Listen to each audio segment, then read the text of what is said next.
Hello and welcome everyone to next level studies. So finally आप लोगों का ड्यू जेट का एग्ज़ाम भी कंडक्ट हो चुका है एंड आई होप सभी का एग्ज़ाम बहुत अच्छा गया हो और रिजल्ट सबके एज एक्सपेक्टेड जो भी आपके एक्सपेक्टेशन है उससे अच्छे आए रिजल्ट्स आपके। सो आज की वीडियो में हम क्या करेंगे, जो भी आपका शिफ्ट 3 में आज एग्ज़ाम कंडक्ट हुआ है 5 to 7 PM वाली शाम वाली शिफ्ट में आपके जो पेपर कंडक्ट हुआ है उसका कंप्लीट एनालिसिस इस वीडियो में मैं आपको दूंगा। क्या क्या डिस्कस करेंगे हम, किस टॉपिक किस पर्टिकुलर सेक्शन में से कितने क्वेश्चंस आए थे, हर सेक्शन में डिटेल्ड आपको बताऊंगा कि इस टॉपिक से इतने क्वेश्चंस आए थे, वो सब आपको डिटेल में बताऊंगा। कुछ छोटे मोटे आपको सोल्यूशंस भी इस वीडियो में आपको बताऊंगा मैं, साथ में अपना एनालिसिस भी बताऊंगा आपको कि क्या क्या डिफिकल्टी लेवल रहा, कितना अटेम्प्ट अच्छा रहता है इसमें। ओके, सो ये सब इस वीडियो में डिस्कस करेंगे। सो वीडियो को लाइक बिल्कुल कर दीजिएगा। जो भी इस बार पेपर देकर आए हैं या नेक्स्ट ईयर पेपर देंगे 2022 या 23 के एस्पिरेंट्स, सो उनके लिए वीडियो काफ़ी हेल्पफुल रहेगी। सो स्टार्ट करते हैं विदाउट एनी फर्दर डिले। सबसे पहले हम एग्ज़ाम पैटर्न देख लेते हैं। एग्ज़ाम पैटर्न की बात करें सो आज जो आपका एग्ज़ाम हुआ है, ठीक है, 27 सितंबर 2021 को। सो उसमें आपका जो एक्सपेक्टेड पैटर्न था कि 25 क्वेश्चंस आएंगे, वो अगेन ड्यू ने फॉलो नहीं करा है या एनटीए ने फॉलो नहीं करा है। कैसे फॉलो नहीं करा है? क्यूए के आउट ऑफ 100 क्वेश्चंस, क्यूए के आपके शिफ्ट 3 में शाम वाली शिफ्ट में 42 क्वेश्चंस क्यूए में थे। आपको सब क्वेश्चन का ब्रेकअप भी मैं दिखाऊंगा। 42 मतलब मोर देन 40%। मतलब कुछ भी इन्होंने बिल्कुल भी नहीं सोचा कि नॉन मैथ्स या फिर जो सोच रहा होगा बंदा कि ड्यू जैट में एंट्री लेनी है थ्रू, अगर वो नॉन मैथ्स भी है तो उसके रिगार्डिंग ड्यू ने इतना नहीं सोचा। तो I think this is wrong. 42 questions from a single section, this is wrong. और अगर बात करें नेक्स्ट सेक्शन रीजनिंग के भी 23 सही क्वेश्चंस आए हैं, एक्सपेक्टेड क्वेश्चंस आए हैं। जीके के इंग्लिश के 25 और जीके के बहुत ही कम कर दिए इन्होंने। जबकि जीके जनरल अवेयरनेस और बिजनेस अवेयरनेस जो है वो एक डिफरेंस, मतलब एक नॉर्मल स्टूडेंट और एक अच्छे स्टूडेंट में डिफ्रेंशिएट कर देती है वो, क्योंकि इन्होंने सिर्फ 10 क्वेश्चंस इसके रखे हैं। सो आई थिंक ये 10 क्वेश्चंस जिन बच्चों ने अच्छे से मेहनत करी होगी, और सिर्फ 10 क्वेश्चंस, और मैं आपको क्वेश्चंस का लेवल बताऊंगा तो आपको लगेगा कि यार जीके पढ़ के भी नहीं जाते यार तो भी काम चल जाता हमारे। सो आई थिंक जो पेपर का मतलब क्वेश्चंस का डिस्ट्रीब्यूशन रहा है वो सही नहीं रहा है इस पर्टिकुलर पेपर में। लेकिन अगर लेवल की बात करें तो 2020 के कंपैरिजन में 2021 का एग्जाम या डिफिकल्टी लेवल गिरा है डेफिनेटली। सो कट ऑफ पे डेफिनेटली इम्पैक्ट पड़ेगा। क्या इम्पैक्ट पड़ेगा मैं आपको लास्ट में बताऊंगा। ठीक है, मार्किंग स्कीम +4 -4 मतलब 400 नंबर का पेपर 100 क्वेश्चन है तो। और एंट्रेंस टेस्ट की वेटेज 65% रहती है और 12th की आपकी 35%, ये तो सेम ही है। सो मेन तो ये 42 23 25 और 10 इनका चेंज। अब सेक्शन वाइज डिस्कस कर लेते हैं। सबसे पहले स्टार्ट करते हैं क्यूए सेक्शन। सो देखते हैं क्यूए सेक्शन में क्या क्या ब्रेकअप रहा। सो गाइस क्यूए सेक्शन का ब्रेकअप आप 42 क्वेश्चंस का ब्रेकअप आप अपनी स्क्रीन पर देख सकते हैं। ये एग्जैक्ट ब्रेकअप है जो आज की क्वेश्चंस का है।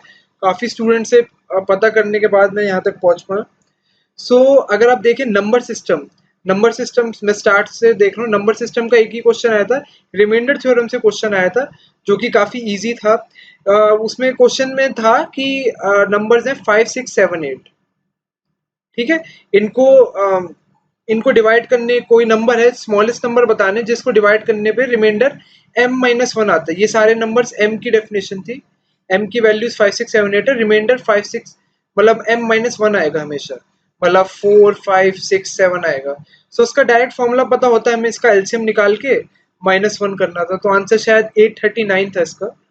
सो नंबर सिस्टम का ये क्वेश्चन आया था, इजी क्वेश्चन था। रिलेशंस एंड फंक्शन से 5 क्वेश्चन आए थे। रिलेशंस की बात करें तो रिलेशन का क्वेश्चन आया था कि रिलेशन में आपको सिमेट्रिक रिफ्लेक्सिव ट्रांजिटिव ये बताना था कि है या नहीं है।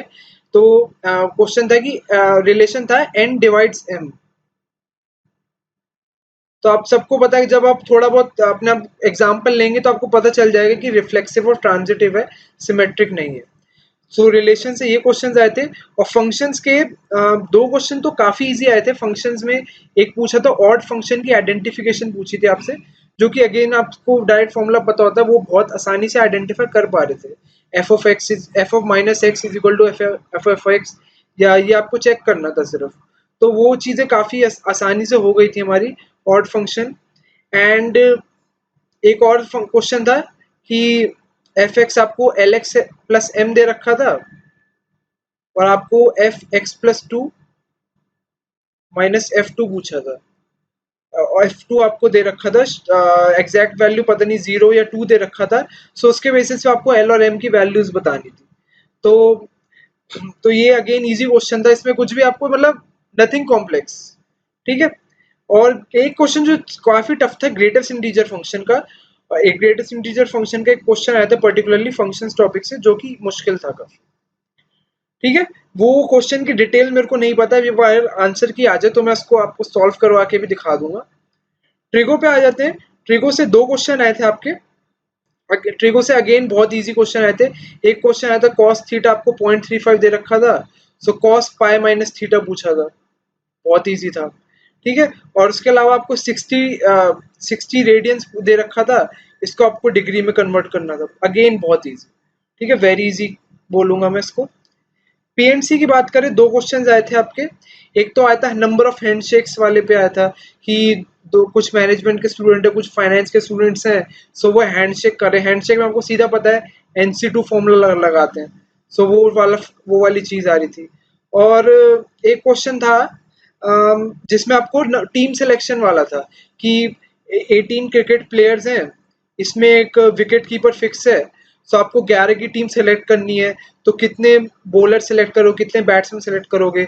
सो बहुत इजी था, शायद आंसर 9C5 इंटू 7C5 ऐसी कुछ बन रहा था, मतलब डायरेक्ट आपको कॉम्बिनेशन का लिख के उनको मल्टीप्लाई करना था। ठीक है, कैलकुलेशन भी ज्यादा टफ नहीं थी इसमें, आंसर आसानी से निकल रहा था। प्रोबेबिलिटी की बात करें, एक क्वेश्चन आया था आपका सिर्फ, जो कि आपका आया था फेयर डाइस और बाइस्ड कॉइन के ऊपर। ठीक है, तीन टाइप के कॉइन्स थे आपके पास। एक कॉइन में एक कॉइन टू हेडेड था, मतलब दोनों तरफ उसके हेड था, तो हेड की प्रोबेबिलिटी 1 होती। एक कॉइन था फेयर। ठीक है, फेयर में मतलब हेड और टेल की प्रोबेबिलिटी हाफ होती है। और एक कॉइन ऐसा था जिसमें हेड की प्रोबेबिलिटी 3/4 है। तो आपको बस ऐसी प्रोबेबिलिटी पूछी थी कि हमने एक कॉइन टॉस करा है, तो क्या प्रोबेबिलिटी होगी कि टू हेडेड कॉइन ही है वो। सो अगेन इजी क्वेश्चन था। लिमिट्स की बात करें, लिमिट से एक क्वेश्चन आया था।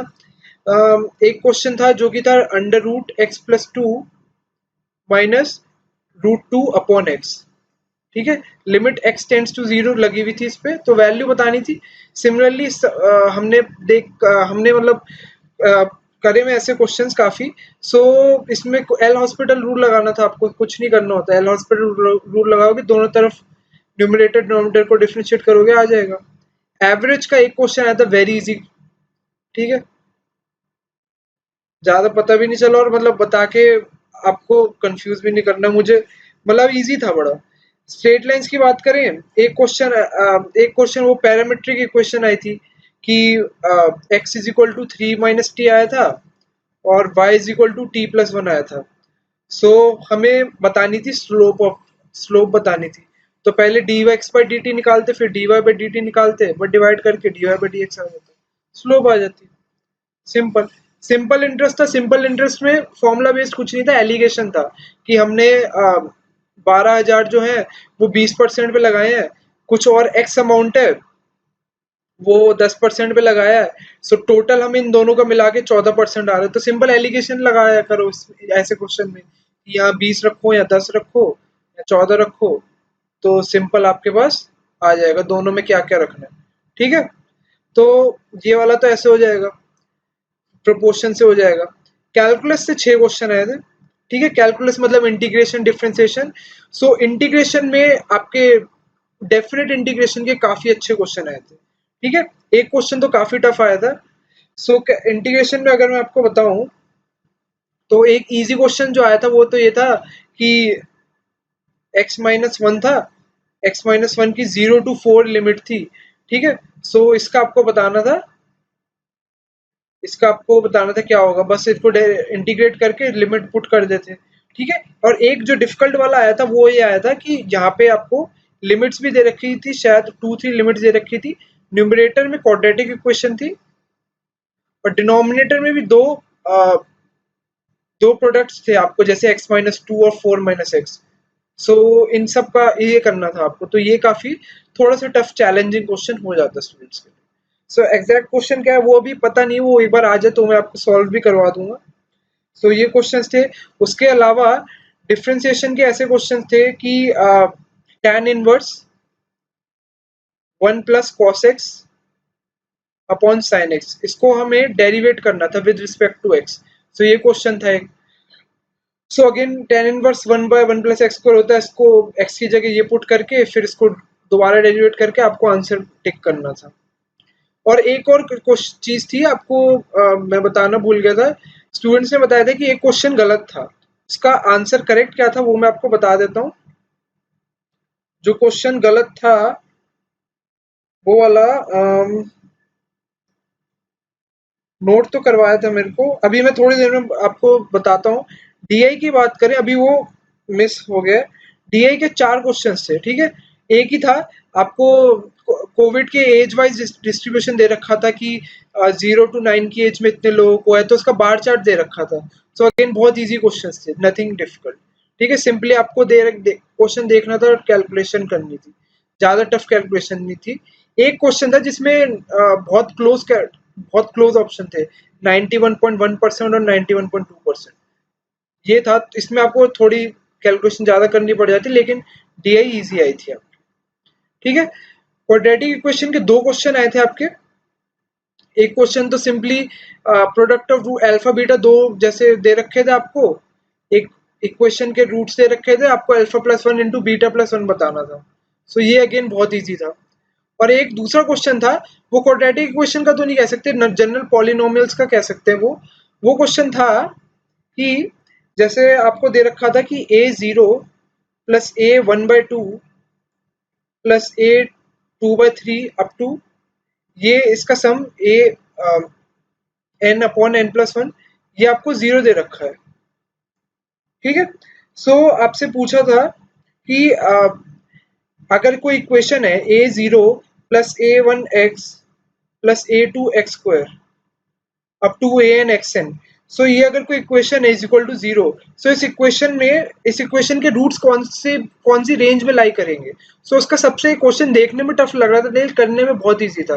आपको n को 1 पुट कर देते, मतलब a0 प्लस a1x इसके लिए सॉल्व करते, सो एक रूट आपका 1/2 निकल के आ जाता, ठीक है। हमें इस पूरी इक्वेशन से मतलब ही नहीं है, n को 1 पुट करो आंसर एकदम निकल कर आएगा, पूरी इक्वेशन डराने के लिए दी जाती है। सो ये था। मैट्रिक्स की बात करें, मैट्रिक्स से 2 क्वेश्चन आए थे, ठीक है। अगेन इजी, मतलब क्वेश्चन था a² दे रखा था और इक्वेशन थी कुछ i7 a minus I plus a², ऐसा कुछ दे रखा था। अगेन कुछ मुश्किल नहीं था, आराम से क्वेश्चन हो रहा था इसमें, nothing difficult. Ratio and proportion की बात करें, 2 क्वेश्चन आए थे आपके, ठीक है। और उसके अलावा मेंसुरेशन से आपके 2 क्वेश्चन आए थे। मेंसुरेशन में आपके रेशियो ऑफ डायगोनल्स आया था, जैसे आपको एक क्यूब या क्यूबॉइड दे रखा था, उसके तीनों फेसेस के डायगोनल का रेशियो दे रखा था, मतलब 3 फेस हैं उसके, तो तीनों फेस के डायगोनल्स का रेशियो दे रखा था। जैसे मान लो √5:2 √7:2 √13, ऐसे कुछ दे रखे थे, फिगर्स दे रखी थी। सो आपको बताना था कि शॉर्टेस्ट डायगोनल उस क्यूब का और लॉन्गेस्ट डायगोनल, जो कि आपका क्या लॉन्गेस्ट डायगोनल क्या होता है आपका अंडर या बॉडी डायगोनल, तो आपको शॉर्टेस्ट डायगोनल और बॉडी डायगोनल इन दोनों का रेशियो बताना था बस। तो बहुत इजी था, आपको ये पता, आपको √5 क्या है, √l² प्लस b², ये √7 b² plus √b² plus h² है। सिमिलरली ये √h² प्लस l² है। सो इससे आपको शॉर्टेस्ट डायगोनल जो कि √5 और बॉडी डायगोनल का रेशियो बताना था। प्रोग्रेशन के 3 क्वेश्चन थे, ठीक है। एपी था जिसमें एक क्वेश्चन तो बहुत सिंपल था, अच्छा। और एक मंकी वाले जो क्वेश्चंस आपने करे हैं कि मंकी है वो ट्री पे चढ़ने की कोशिश कर रहा है, एक छलांग मारता है, 5 ऊपर जाता है और 2 नीचे आता है, तो कितनी देर में वो क्लाइंब कर जाएगा। सो ये वाला था आपको क्वेश्चन। स्टैट्स में मीन मीडियन मोड से एक क्वेश्चन आया था, ठीक है। 6-7 ऑब्जर्वेशन दे रखी थी आपको, तो मीन उसका मीडियन और मोड तो देखने में सेम लग रहा था, सो ऑप्शन एकदम देखते ही टिक करने वाला था। एक question cube root of unity से आया था, अच्छा क्वेश्चन था ये, ठीक है। लोगैरिथम से एक क्वेश्चन आया था, बहुत इजी था। क्वेश्चन क्या आया था बता देता हूँ, log 0.008 बेस 5, बस इसकी वैल्यू, सिंपली बहुत इजी था, ये दिख रहा है 0.2 का क्यूब है, 3 बार आ जाएगा, 0.2 1/5 होता है। तो एक बार आप करने बैठोगे तो आसानी से इसका आंसर निकाल लोगे, कुछ भी डिफिकल्ट नहीं था। ठीक है।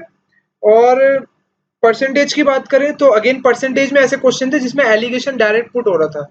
जैसे हमने अभी एक सिंपल इंटरेस्ट के क्वेश्चन में देखा था ना, कि ये वाला क्वेश्चन जो हमने देखा था कि 20 यहाँ पे 10 था तो बीच की 14 फिगर आ रही थी। तो सिंपली परसेंटेज में एक क्वेश्चन एलिगेशन का आया था, तो एलिगेशन का खास यूज करा था। फिर एक क्वेश्चन आया था कॉम्प्लेक्स रूट्स से, कॉम्प्लेक्स रूट्स मतलब आयोटा वगैरह से आया था। ये भी क्वेश्चन सीधा ऑप्शन एलिमिनेशन से हो रहा था। आपको कोई एक क्वेश्चन दे रखी थी, उसके उसके आपको 3 रूट्स थे उसके। सो एक रूट दे रखा था, बाकी दो पूछे थे। तो ऑप्शन में जो नेचुरल रूट था उसका रियल रूट था, रियल रूट आप ऑप्शन क्वेश्चन में पुट करते एकदम आंसर निकल कर आ रहा था। बट वो क्यूबिक इक्वेशन थी वो। ठीक है, जैसे जेड क्यूब माइनस 18 समथिंग कुछ था। ठीक है, एग्जैक्ट मेरे को याद नहीं है, स्टूडेंट ने बताई नहीं है एग्जैक्ट। सो जो भी था ये मैंने आपको बता दिया है। इन्होंने कुछ भी छोड़ा नहीं है, मतलब कहीं ना कहीं से सारे जितने 42 क्वेश्चंस थे, कहीं ना कहीं जो भी एग्जाम ने पेपर सेट करा था उसके दिमाग में था कि हर जगह से एक एक क्वेश्चन उठा के पेपर बना दो। पेपर का लेवल ठीक बनाया इस बार, लेकिन आई थिंक 42 क्वेश्चन देके उन्होंने थोड़ा सा गलत करा। सो दिस वाज माय एनालिसिस। और 42 क्वेश्चंस में थे, आई थिंक नॉर्मल स्टूडेंट को जिसने अच्छी तैयारी भी करी है, minimum seeing the paper level, I think 27 29, इससे कम अटेम्प्ट तो बनता ही नहीं है किसी भी केस में। ठीक है,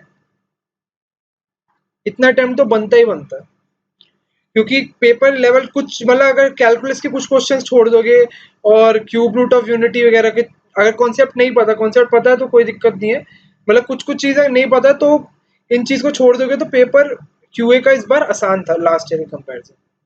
सो नेक्स्ट पे पार्ट पे चलते हैं। और जिस क्वेश्चन की मैं आपको बात कर रहा था कि इसका आंसर ऑप्शंस में गलत था, वो एक क्वेश्चन तो ये था कि डेफिनेट इंटीग्रेशन वाला था। डेफिनेट इंटीग्रेशन का एक क्वेश्चन था। ठीक है, उसमें आपको ये x-1 x-1 की डेफिनेट इंटीग्रेशन थी 0 to 4। सो इसका आंसर आना चाहिए था 4, लेकिन ऑप्शंस में था ही नहीं। सो ये वाला क्वेश्चन गलत था आई गेस।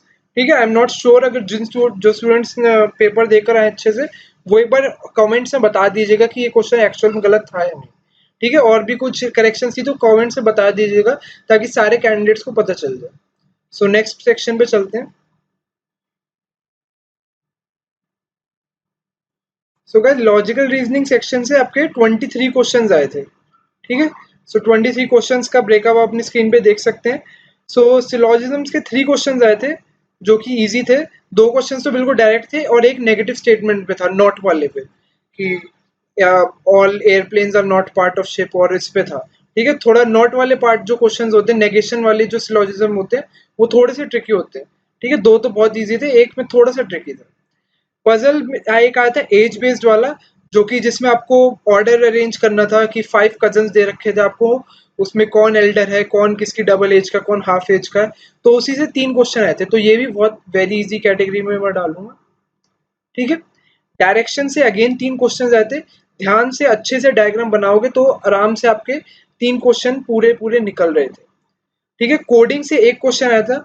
क्वेश्चन क्वेश्चन मिल गया था। क्वेश्चन है कि जैसे स्पेशल आपको दे रखा है, स्पेशल का कोड दे रखा है HKVRZO। सो आपसे पूछा गया था कि वाटर का कोड क्या है। सो ध्यान से इसको सोचोगे तो आपको कुछ नहीं करना था इसमें। एस देखोगे, एस आपका कौन सा होता है, एस जो है, अगर हम शुरुआत से इनिशियली से देखें, सो या लास्ट से देखें, सो एस आपका कौन सा होता है, एस आपका लास्ट से एट्थ होता है, मतलब 26 अल्फाबेट्स में एस आपका एट्थ होता है लास्ट से। सो एच आपका बिगनिंग से एट्थ है। सिमिलरली पी आप देखोगे, पी देखोगे, सो पी आपका 11th होता है लास्ट से। सो के आपका 11th होता है बिगनिंग से। सो यही करना था आपको, बिगनिंग से और लास्ट से देखना था यहाँ पे। सिमिलरली एल देखोगे, एल की पोजीशन क्या होती है इनिशियल से, बिगनिंग से एल की पोजीशन होती है 12th, तो यहाँ पे 15th आएगा। ठीक है, कैसे आएगा वो आप खुद देखना। आप हमेशा इन पोजीशन का सम 20 इन पोजीशन का सम आपको कितना रहेगा, हमेशा 27 रहेगा। अगर ये 8 है तो एच की पोजीशन बिगनिंग से कितनी आएगी, 19th आएगी।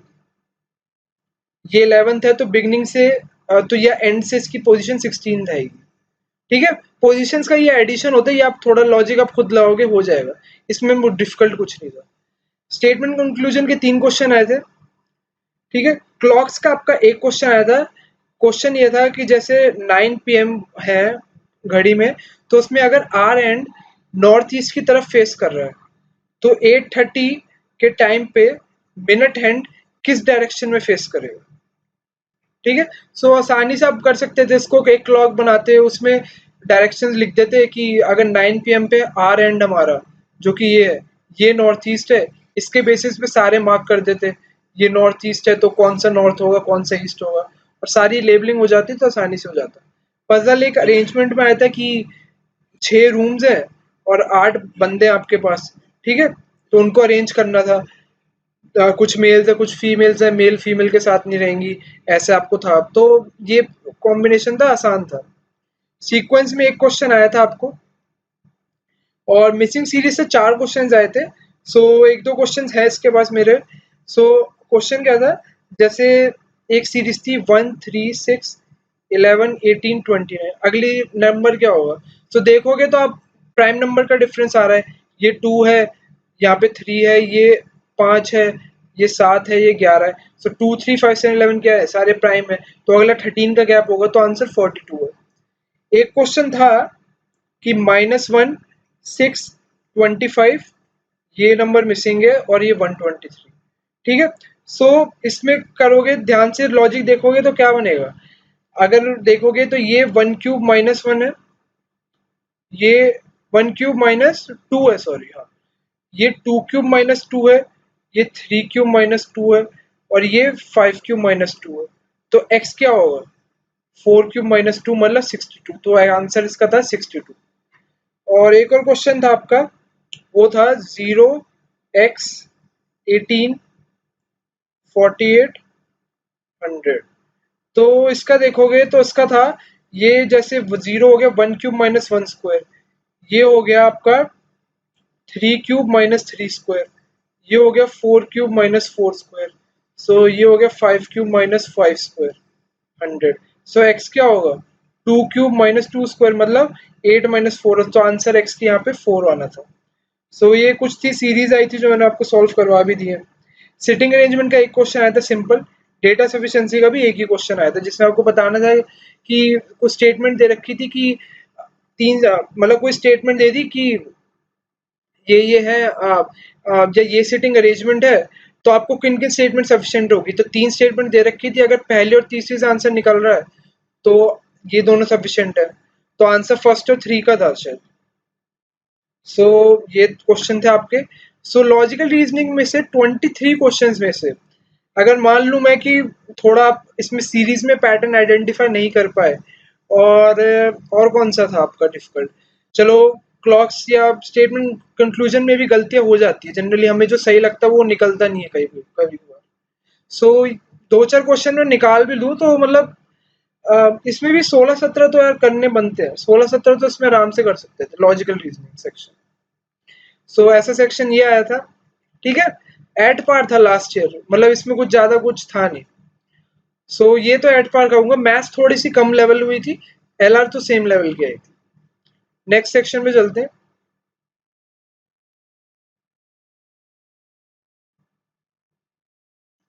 English section. So English section की बात करें आपकी, तो इंग्लिश सेक्शन में आपके टोटल आए थे 25 क्वेश्चंस। ठीक है, 25 क्वेश्चंस आपके इंग्लिश सेक्शन में आए थे, तो उसका ब्रेकअप आप अपनी स्क्रीन पे देख सकते हो। सो सिर्फ यही सेक्शन था जिसका एक्चुअल में पैटर्न फॉलो हुआ, 25 क्वेश्चन पूरे इसमें से आए। तो स्पेलिंग्स पूछी थी दो की, मतलब करेक्ट स्पेलिंग क्या थी, वर्ड्स थे, एक तो पोजेशन की स्पेलिंग पूछी थी, एक वेरीगेट की। ठीक है, पोजेशन और वेरीगेट, वेरीगेट का मैं खुद श्योर नहीं हूँ कि मैंने सही स्पेलिंग लिखी है नहीं लिखी है। और एक था आइडेंटिफिकेशन ऑफ करेक्ट और इनकरेक्ट यूसेज ऑफ वर्ड्स, मतलब 2 क्वेश्चन थे उसमें आपको बताना था कि कहाँ पर ये वर्ड या ये फ्रेज करेक्टली इनकरेक्टली यूज हुआ है। जैसे एक वर्ड था बाव, सो ये इसका पूछा था ये इनकरेक्ट कहाँ यूज हुआ, 4 सेंटेंस दे रखे थे और इसका मतलब अगर इसका अच्छे से आपको पता है कि इसका कहाँ कहाँ ये वर्ड यूज हो सकता है, किस फॉर्म में कहाँ इसका मीनिंग चेंज हो जाता है, तो वो चीजें पता है तो आप ये क्वेश्चन कर सकते हो। और एक फ्रेजल वर्ब था इसमें। सो ये तो ये था आरसी कैफीन इफेक्ट्स पे 5 क्वेश्चन आए थे। ठीक है, फैक्चुअली था, ज्यादा कॉम्प्लेक्स था नहीं। और एक आरसी था नाओमी ओसाका पे, ठीक है, टेनिस चैंपियन पे, उनसे रिलेटेड उन पे 5 क्वेश्चन आए थे। एनालॉजी के एक क्वेश्चन आया था। क्वेश्चन क्या था बता देता हूँ। क्वेश्चन ये था, if scrutiny is related to inspection, so castigate is related to what, या castigate is related to what, ये क्वेश्चन था। ठीक है, सिनोनिम्स आए थे 4 आपके। 4 सिनोनिम, या इसको वन वर्ड सब्स्टिट्यूशन कह लो, OWS कह लो। मतलब एक आपको स्टेटमेंट दे दी थी, बता चूज करना था कि कौन सा बेस्ट है। सो क्या क्या आए थे वर्ड्स, फियास्को था आपका, और पेंडेमिक था, और आपका ऑटोबायोग्राफी था, और फोमेंट, FOMENT। ठीक है, फोमेंट तो मेरे को भी मीनिंग नहीं पता, बताना एक बार कमेंट्स में कि क्या होता है ये। ठीक है, और ये आपके सिनोनिम्स आए थे। स्पॉटिंग एरर आपके 3 आए थे। एंटोनिम सिर्फ 2 आए थे आपके, एक आया था अबाउंड का, और एक आया था ऑर्थोडॉक्सी का। और एक क्वेश्चन आया था पैरा कंप्लीशन का। ठीक है, एक पैरा दे रखा था और आपको 4 ऑप्शन दे रखे थे कि लास्ट इस पैरा को कंप्लीट करने के लिए कौन सी लाइन रहेगी, तो 4 लाइंस आपके ऑप्शन थी। तो ये इजी था। ठीक है, पैरा कंप्लीशन इजी था काफी। सो ये देख सकते हैं आप इंग्लिश का सेक्शन पूरा। इंग्लिश के सेक्शन की बात करूं अगर, चलो सिनोनिम्स को थोड़ा हटा लें, एक आधा एंटोनिम को हटा लें, तो इसमें भी कितने कितने लिखो हैं, 20-21 तो यार आराम से इसमें भी कर सकते थे। ठीक है, तो ये इंग्लिश का एनालिसिस हो गया थोड़ा बहुत आपके लिए। पूरा ही कर दिया मैंने कि क्या क्या आपको क्वेश्चन आया था इसमें और कैसे था पेपर। ठीक है, अब चलते हैं लास्ट सेक्शन पे, जिससे बहुत एक्सपेक्टेशंस थी हमारी कि इसमें अच्छा स्कोर कर लेंगे बच्चे, वो कर लेंगे, बट कुछ भी नहीं हुआ। जीके की बात कर लेते हैं। जीके के सिर्फ 10 क्वेश्चंस आए थे, ओनली 10 क्वेश्चंस। मतलब जिन बच्चों ने ड्यू जैट में इतनी मेहनत करी और जीके का लेवल ही बिल्कुल गिरा दिया, मतलब क्या सोच के एग्जामिनर ने पेपर बनाया, मतलब जीके का कुछ तो लेवल रखते हैं। मतलब कुछ भी करंट नाम के करंट अफेयर थे, मैं आपको 10 क्वेश्चन भी मिल गए मुझे, बच्चों ने क्वेश्चन ही इतने लिमिटेड थे कि सारे क्वेश्चन मिल गए। एक क्वेश्चन था कि जस्टिस, राइटिंग खराब आ रही है मेरी, कुछ नहीं होता इससे, थोड़ा बियर तो कर ही लोगे इतना तो। जस्टिस कुमार अरुण कुमार मिश्रा क्या है, या चीफ चीफ जस्टिस हैं, राज्यसभा के मेंबर, ऐसे 4 ऑप्शन दे रखे थे इस। ठीक है, एक ये था, और एक था आईडीबीआई बैंक क्या है, आईडीबीआई बैंक नेशनलाइज्ड है, प्राइवेट बैंक है, ऐसे 4 ऑप्शन दे रखे थे। और एक था आपका ओईसीडी की फुल फॉर्म, ये तो बच्चा बच्चा बता सकता, थोड़ा सा थोड़ा बहुत कुछ दिनों भी न्यूज़पेपर पढ़ा हो तो ओईसीडी की फुल फॉर्म तो यार हर कोई बता देगा। और उसके बाद था टेस्ला। टेस्ला क्या है, टेस्ला तो यार ये भी हर कोई बता देगा, इलॉन मस्क की कंपनी है। और भी इलेक्ट्रिक व्हीकल का जो प्रपोजल है वो सब ऑप्शन में था, ऑल ऑफ दीज आंसर था इसका। और उसके अलावा था एक antibody, antibody blood test is done for, antibody antibody blood test is done for, इसका पर्पस क्या होता है, पर्पस पूछा गया था आपसे। ठीक है, और उसके अलावा अजीम प्रेम जी, अजीम प्रेम जी कौन है, ये भी हर कोई बता देगा। मतलब कुछ था ही नहीं पूछने वाला, मतलब इन्होंने जीके का तो कुछ सोचा ही नहीं, मतलब सब कुछ पहले इन्होंने सोच, क्या पता मैं पेपर कैसे सेट हुआ होगा। इन्होंने क्यूए पे तो फोकस रहता ही है, क्यूए पे ज्यादा क्वेश्चन कर दिए इन्होंने। इन्होंने वी वीए मतलब इंग्लिश के और एलआर के तो क्वेश्चन सही रखे हैं, प्रोपोर्शन में रखे हैं।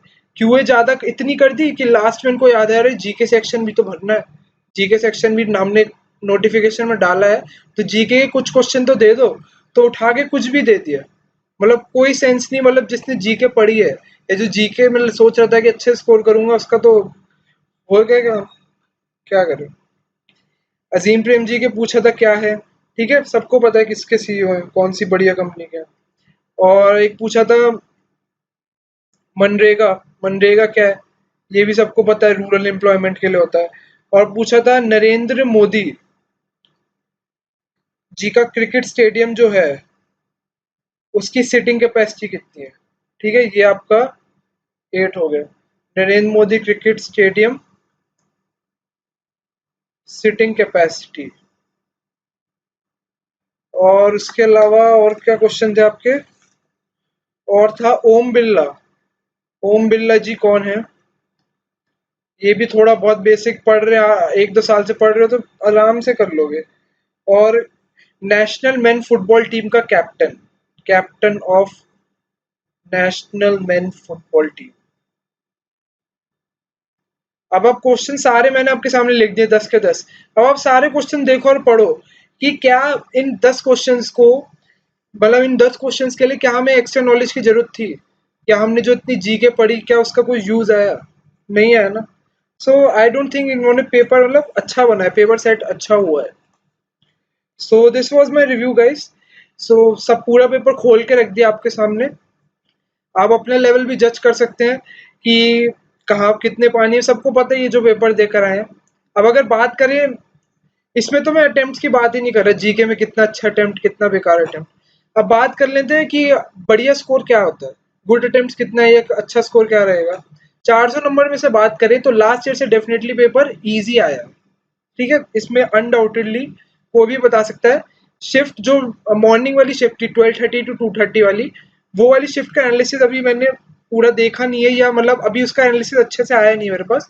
लेकिन इस शिफ्ट के एनालिसिस के बेसिस पे मैं बता सकता हूँ कि लास्ट ईयर के कंपैरिजन में कट ऑफ ज़्यादा जाएगी इसकी। सो आई थिंक 285 to 305, जो बच्चे स्कोर इस रेंज में लाई कर रहे हैं, कुछ के लिए आई नो इस पर्टिकुलर रेंज को देख के कुछ कुछ लोग डिसलाइक भी करेंगे वीडियो, बट जो मेरा काम है कि आपको रियलिटी बताना, कट ऑफ डेफिनेटली इस बार हाई जाएगी। ठीक है, ये जिस रेंज में इनका आ रहे हैं तो इनको टॉप टॉप 2 टॉप 3 के लिए आप निश्चिंत रहिए, ये आपको मिल सकते हैं आराम से। ठीक है, अगर आपका स्कोर इस रेंज में आ रहा है। So this is it guys, I hope आपको वीडियो पसंद आई होगी। आपका स्कोर अगर इस रेंज में बनता है तो बहुत अच्छा है, मतलब ये टॉप के लिए कॉलेजेस बताए मैंने, मतलब बॉटम के लिए ये टॉप, मतलब टॉप 10 या टॉप 6 या टॉप 7 के लिए तो स्कोर कम आ जाएगा, मैंने टॉप के लिए बताया आपको। कट ऑफ तो डेफिनेटली इससे बहुत कम जाएगी, ये मैंने टॉप टॉप कॉलेजेस के लिए आपको बताया, टॉप 3 मान लो इसको। So this was my analysis guys, I hope video आपको पसंद आई होगी। सो वीडियो को लाइक बिल्कुल कर दीजिएगा, इसको ज़्यादा से ज़्यादा अपने फ्रेंड्स के साथ शेयर कीजिएगा। अगर आपका कोई भाई बंधु हो जो नेक्स्ट ईयर के लिए तैयारी करो, उसको भी साथ भी शेयर कीजिएगा। और कमेंट से बताइएगा आपको ने कितने अटेम्प्ट्स करे हैं, आपको क्या लग रहा है कि कितना स्कोर आ सकता है। और अगर हाँ, जो रॉन्ग क्वेश्चन की बात करी, कोई क्वेश्चन आपको रॉन्ग लगा तो वो भी कमेंट्स में बताएं। ठीक है, so best of luck results के लिए, आपको मिलते हैं फिर नेक्स्ट वीडियो में। Bye bye.